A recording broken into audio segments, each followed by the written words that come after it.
Welcome to LMDtv. I'm Andrea Melisa. This week, Anushan Selvarajah speaks with a former president of the Bar Association of Sri Lanka and President's Council, eminent lawyer Geoffrey Alagaratnam, on the law and order situation in the country and his expectations of the new government. Welcome to the show, Geoffrey. Good to have you with us. Thank you. Pleasure is mine.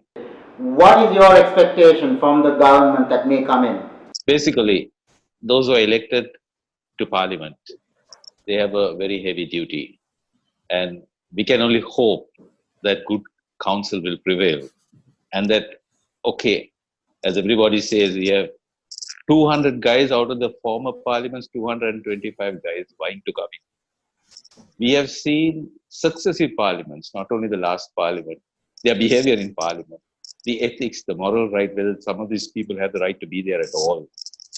Quite independent of that, Parliament has a very critical role. After the 19th Amendment, Parliament is playing a more important role and has to play a more important role. And in that sense, it represents the people more than the executive presidency, who is just one man. There are 225, maybe excessive number of persons. They represent the people. They have a duty to the people to ensure that they put in place the proper institutions and processes to protect democracy, to protect the rule of law, and so that there is no arbitrariness. Parliament cannot abdicate its role because it is an independent body which is selected by the people to look after what we call the sovereignty of the people under the Constitution. So it cannot go to sleep.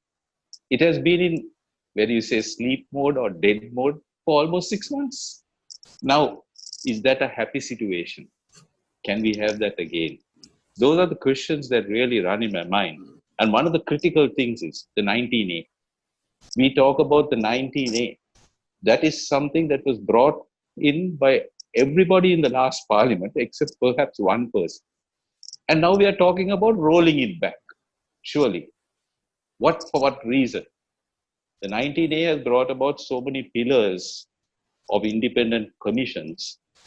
It has its flaws, but the solution is to perfect it, not to roll it back and repose power in a few persons or one person.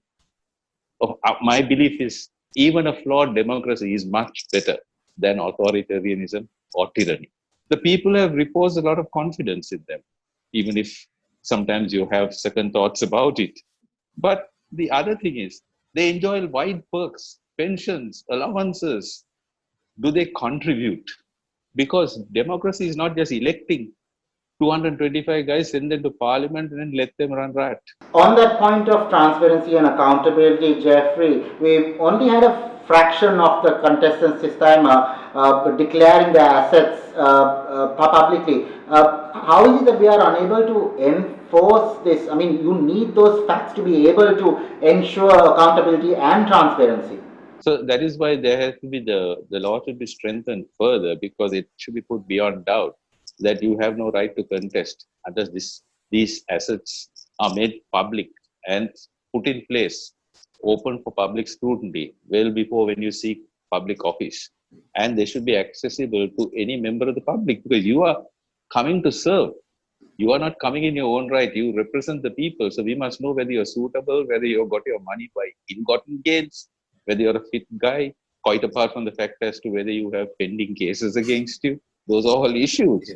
I mean, so we have to and also like campaign funding. Those are serious matters, which persons, we must have, the law has to be stricter and strictly applied in a summary manner, because even our legal system sometimes is so slow, quite apart from the independence, to disqualify a person if he has not provided that.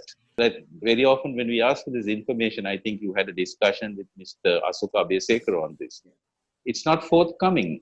To obtain this SS declaration is, and another aspect is persons who have contracts with the government. They cannot seek office, whether directly or indirectly.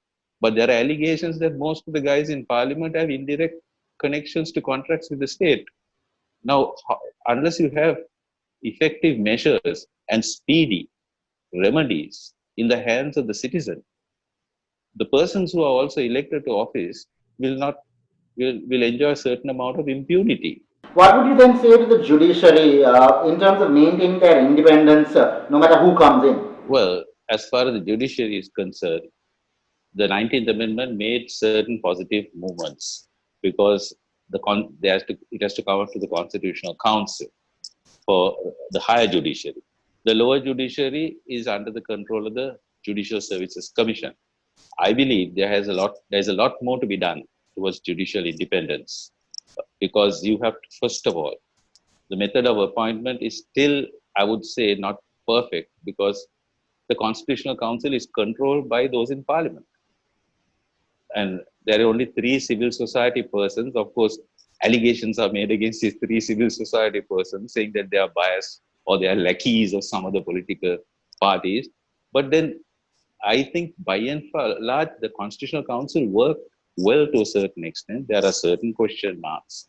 The Constitutional Council should have a more broader base, civil society representations, which ensures that there is constant vigilance on the part of civil society because we cannot go to sleep after an election in the appointment of especially the higher judiciary. So these commissions, and then the judiciary, that is another thing in the judiciary that one must, there's a famous saying, who will guard the guards? Because they also have to be accountable and transparent. And the judiciary itself to be accountable, I believe the JSC is too narrow a body of 3 judges of the Supreme Court. It should be represented maybe by the President of the Court of Appeal, a representative of the Attorney General, a representative of the Bar Association, a representative of civil society, hopefully, and a representative of maybe the Minister of Justice, because of whether we like it or not, the funds and the logistics are provided there. To make it more broad-based so that it's not the exclusive control of a few in the judiciary, because that involves promotion. So first of all, we have to protect the judiciary from the political pressures as well as ensure there is transparency and accountability within the judiciary. Now, you just mentioned that there should be more representation from professional bodies and civil society, such as BASL and other organizations. But, Geoffrey, do you see a politicization of these professional bodies taking place right now? Yeah, I would say that because, okay, I will just take that's applicable to all professional bodies. The unfortunate thing is, you look at a person like, I don't know whether even the young lawyers know of these people like R.K.W. Gunasekaran, people like Senator Nadesar, people like E.D. Vikramanayaka, H.L. De Silva. Those are guys, they might have had certain political affiliations. But when it came to a question of justice or a wrong being done, they did not know, they did not bother whether they were really fighting a UNP government or an SLFP government or a Porto government or a JVP government. For them, the profession, the principle of law was foremost. In fact, I have heard of Nadesan saying, he used to boast in the corridors of Ulster, I have fought every government in power. It's not a question of fighting, it's you fight the principle. You're not fighting a person, you're fighting a case when injustice is done. So, but today you find you could predict who will come to represent the UNP, who would come to represent the SLFP or the Port Tour. Why is it so? Why is it so? I'm asking. I mean, so that we have sacrificed our professional independence for personal affiliations or any other, I don't know whether it's for benefits, financial or otherwise, but that is something that is very unfortunate. And I think a lot has to be done to make the profession think independently. All professions, and the legal profession is the foremost in ensuring the rule of law and has a very heavy responsibility, unlike, let's say, any other profession. Because I don't want to sound condescending, but people look to the legal profession to lead the way, to tell them what is right and wrong as far as governance, democracy, and rule of law is concerned. Now, this could be applied to our politicians as well, Geoffrey. I mean, they come into their positions on the citizens' vote. I mean, we put them there to do a job. But yet, once they get there, it all becomes about the party line. Party line takes precedence over everything. But how can we break this mentality, Geoffrey? Because what the party line is in favor of is not always good for the country. Yeah, I don't know whether you call it that. There is now, of course, that is true all over the world. They say, because though they say democracy, even if you go Britain, all the guys have to toe the party line or whatever it is. So that's a common malady. But here we have another problem where our parliamentarians not merely towing the party line, very often they may toe one man's line. And as RKW Gunasekara said, what has happened to our parliamentarians? Like you take a specific example of when J.R. Jayawardena signed the 13th Amendment, Damani Jayasuriya resigned. He didn't say yes sir, yes sir. And when Premadasa was perceived as being dictatorial, Lalit Atulat Mudali and Gamini Disanayaka went against it. Right? So you have maybe it was for their personal benefit too, but you had parliamentarians who could stand up to any authoritarian rule and who would not sacrifice a certain principle for the sake of their security and their benefits. As someone said those days, if the leader asked one of his parliamentarians to jump up, those guys will say, "Why should I?" Today they will say, "How high?" So, unfortunately, that is the caliber of parliamentarians we seem to have, who don't have that amount of strength to represent the people and look at what is good and objectively, rather than this herd instinct of following what one or a few say. There should be a right of recall. There should be a right of recall because I vote you in. You're not fulfilling your role.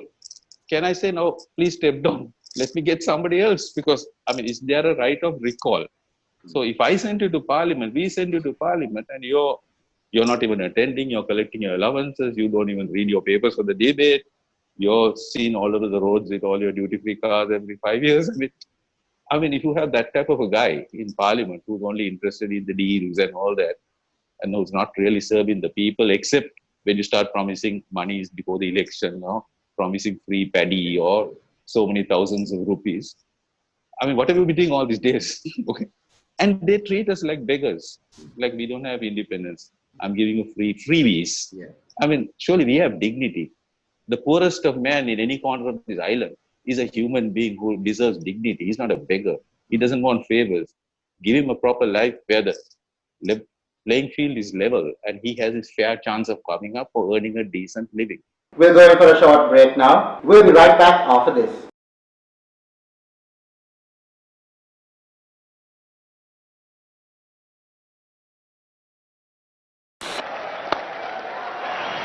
Let's have another look at this one. The Sri Lankans are giving the Aussies a real hiding. It takes guts to be Sri Lankan, and leaps of faith, a mighty stash and hope and heart. It takes hella hot to be Sri Lankan. We take loud and proud and quiet and kind and smart, and trying to be too smart. It takes a temple to be Sri Lankan, and a church and a mosque and a koval and a shrine and a smile. It takes a warmonger, a peacemaker, a mother, a martyr. It takes an alma mater. It takes kahata, an adiya, a chant, a tune, and a galkul to be Sri Lankan. It takes a mighty girl to be Sri Lankan. It takes a village and a bridge and a school and a vega and an ultra laksa and some major lakka. It takes Ceylon to be Sri Lankan. It takes the south to be Sri Lankan. It takes the north to be Sri Lankan. It takes the east and the west and everything in the middle to be Sri Lankan. It takes love to be Sri Lankan. It takes a crisis to become more Sri Lankan than you ever thought. It takes giving it a shot. Let's give it everything we've got.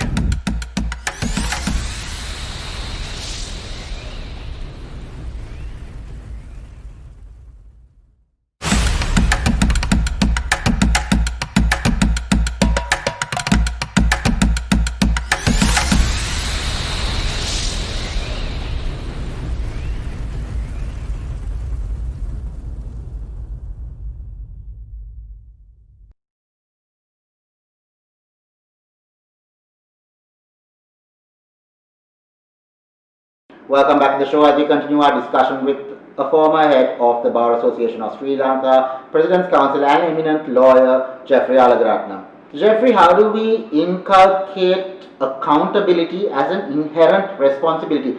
Should this be started off at an earlier age, at the school-going age? Because right now, the adults that are there, they've already made up their minds, and it's really hard to change that mindset. So we can only think of the next generation. No, of course, I think the 19th Amendment and the five pillars have gone a long way to hold them accountable, even if they tend to slide into the old culture. But I agree with you that you got to catch them young. And that is why, as Nelson Mandela says, people are not born to hate, they are born to love, they are taught to hate. So, unless, as Justice Veeramandri used to say, you have to have this peace education from early stages of your life to know, because sometimes you're taught the wrong things in your home, let's face it, or among your relatives. You're taught to distinguish between, say, one religion or one race or one caste and claim superiority. The country is going to suffer unless we face up to this, because it is those have been exploited down the line for the last so many years. And unless these young minds are taught and told by peace education, things exposed to culture, we might be able to bring some respectability 15 years down the line, perhaps.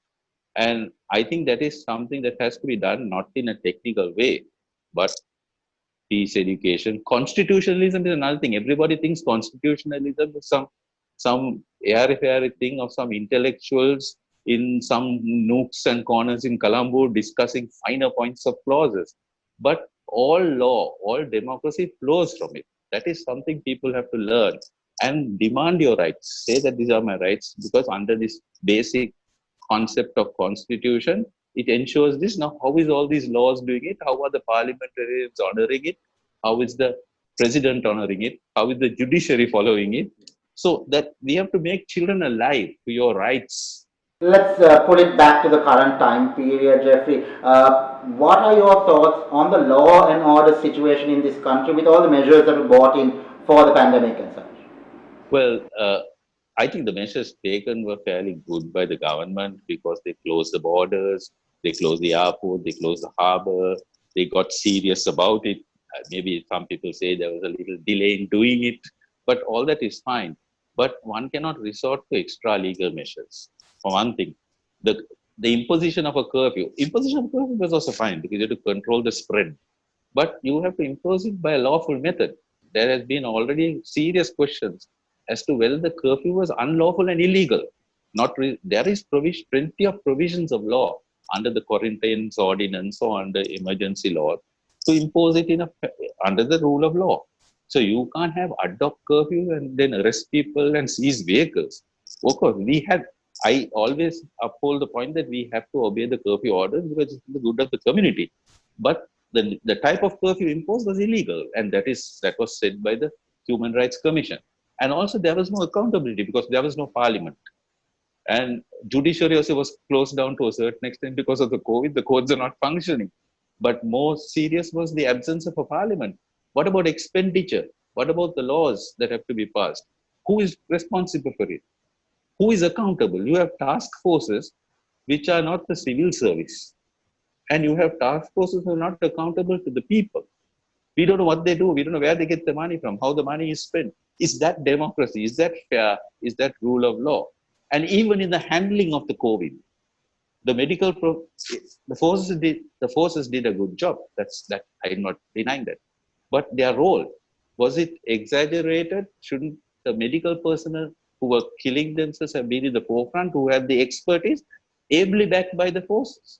There again, where is the accountability of what measures were taken, the transparency of controlling the clusters? So I think there was a lack of proper imposition of law, following the law, lack of accountability and transparency, though I would say we controlled it well, but it leaves a bad taste. But then this also brings into question that the health gazette or health regulations for the election, Geoffrey, the gazette was delayed over and over again, and they released it quite recently. And that document which was released had no teeth, and there were protests from the public health inspectors and other medical professionals. What does it say about us that we can't even bring in the adequate regulations to ensure the safety of our own citizens for an election where they have to go out for all the rallies and meetings and whatnot? Yeah, your question is very good, but goes back to this. The efficiency of the public service and the independence of the public service. We have killed the public service from the time of our first Republican Constitution. We brought the public service under the cabinet of ministers. Those guys are not under an independent public services commission. Those days you were proud to be a public servant. Those days you were proud, even if the salaries may not be as high as the private sector. You were proud to be a divisional secretary or an AG or a GA. Today, I don't know. I mean, it has been politicized that only they say the favored persons get in there, and there you're not rewarded for efficiency. You're rewarded for affiliations, and you think you can get by with any immunity. And we don't demand of the public service proper efficiency. Promotions come, even if it's in the judiciary, people think it's mere seniority, not for performance. There's no audit. And then if you're favored, you're untouched. So that is against the malady of the public service, the police, the judiciary, whatever it may be, to ensure efficiency, accountability, and independence of these people so that they are not at the beck and call or under political pressure of others. Now, Geoffrey, even with this election, the candidates, we've seen a number of them put up who have never worked in their life. They've never had a job. They've never worked with teams. They've never worked with other people. There's no experience in that. Yet we are going to put them in charge of significant amounts of public money and resources.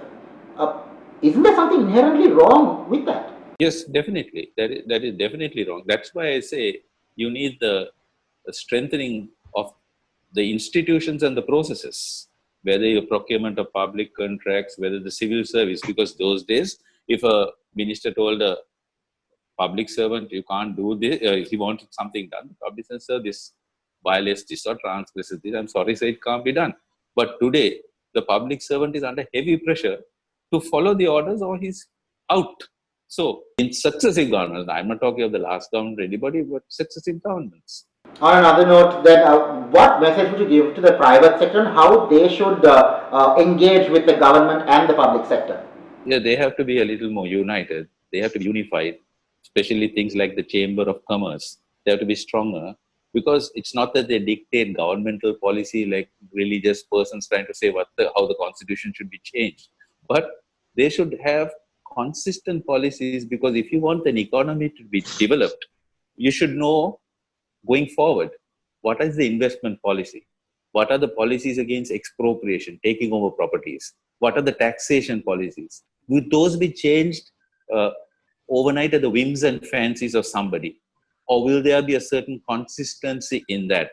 And also, that there's a fair chance for all in the private sector, because now you also have these dangerous tendencies over the last 10 or 15 years, where you have the development of the new entrepreneur who, there is a select entrepreneur who is favored by different governments who seem to have the ear of the government as to how it should dictate its policy and taxing policy and benefits, which is not playing on a level field, right? And that the entrepreneurs have come to now control policy and of the government, a few. So whether the private sector should get together and also say that we have to work together, because after all, if you talk of foreign investment, or if you talk of even the local investments and development of the economy, if there's no consistency of policy, there's no certainty, and if there is no, say, level playing field where only some are preferred, it's not going to work well for our economy. And we are going to be not treated as a country which can be trusted for any investments. And I'm not talking about where we get the investment, whether it's from China or America or India. Those are matters people play politics with. That's an entirely different matter, but we have to get our basics right.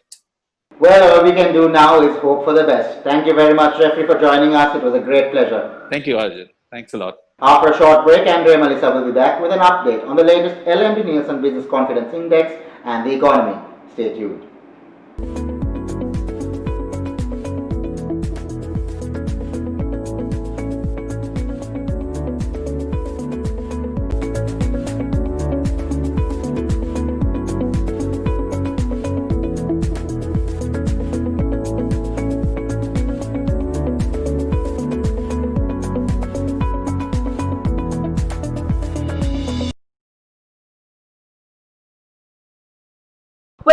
to the show. I'm Andrea Melisa. Now let's take a look at the latest LMD-Nielsen Business Confidence Index. Sri Lanka's Manufacturing Purchasing Managers Index, or the PMI, improved to 67.3 in June, reflecting a month-on-month increase of 18 index points, with the Central Bank of Sri Lanka attributing this to a normalizing of economic activities in the country following the complete relaxation of restrictions for mobility. As for the latest LMD-Nielsen Business Confidence Index, or the BCI, there are emerging signs of stability, albeit changeable should there be further spikes in the count of COVID-19 cases in the country. The BCI has remained more or less the same, recording an increase of 1 basis point from the previous month to 97 in July. This marks an improvement compared to the corresponding month of last year when the index stood at 74. But the BCI remains well below its 12-month and all-time averages of 119 and 127 respectively. Much like last month, the impact of the coronavirus is considered the most pressing issue for business today. Meanwhile, political instability is also cited as a major corporate concern, which is brought to the forefront with an election on the horizon, as are high taxes and inflation.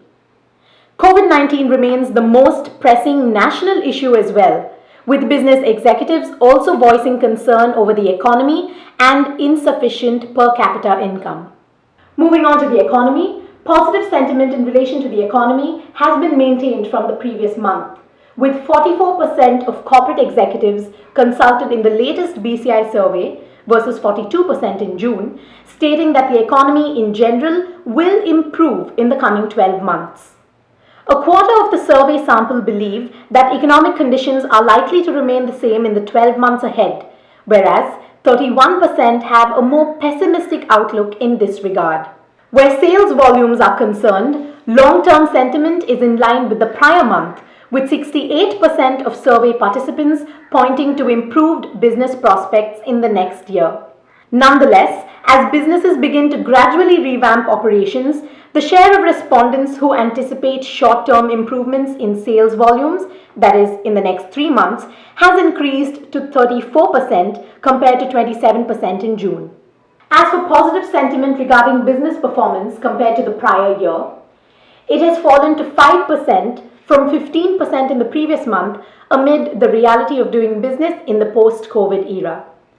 Confidence in the investment climate remains unchanged, with a mere 6% of business people saying this is a good time to invest in the country. The majority view on the funding outlook is negative, with slightly over half the sample indicating a poor or very poor investment climate. Another 43% of respondents, up from 30% in June, described the prevailing investment climate as fair. In terms of plans for the workforce, only 8% of those surveyed say they will increase numbers in the coming 6 months. The majority, which is 82% of respondents, suggest they will maintain their employee count, although a tenth of the sample warn of staff retrenchments in the 6 months ahead. That's our show for the week. Don't forget to subscribe to our YouTube channel and follow us on Facebook. Thank you for watching LMD TV. Stay safe.